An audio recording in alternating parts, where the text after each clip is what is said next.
Γιάννη,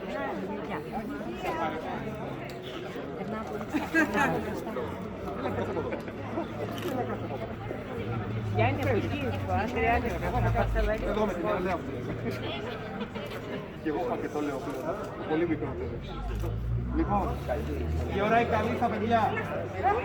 Ωραία, καλή.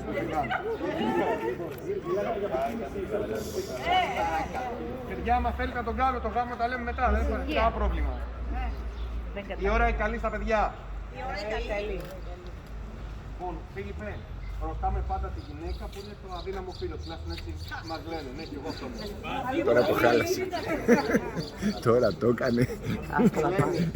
Θέλεις για άντρα στο Φίλιππο?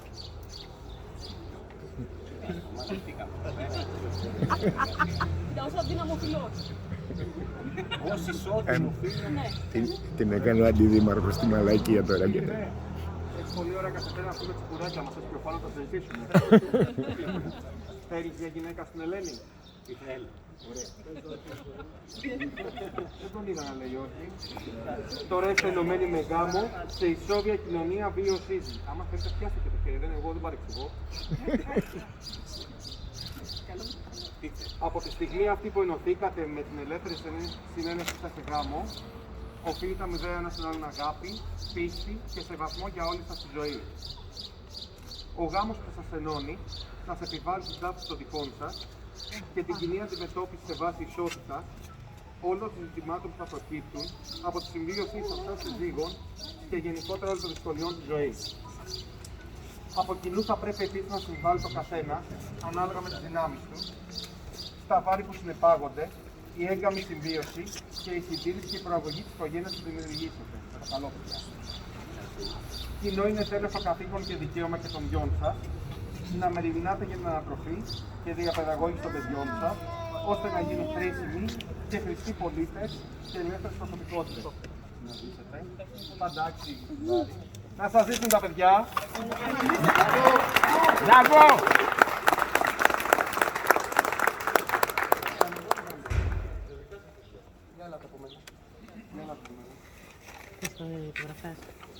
Ελένη, υπογράφεις εσύ από κάτω. Εδώ. Φίλιππε, είναι η πρώτη και τελευταία φορά στην ίδια ζωή σου που θα υπογράψω από πάνω.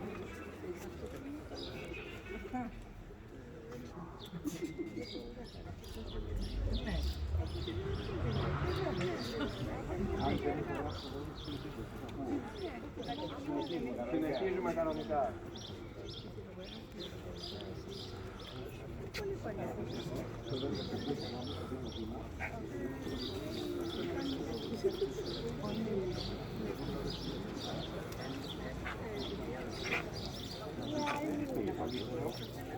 Να ζήσουν τα παιδιά πάντα ευτυχισμένα.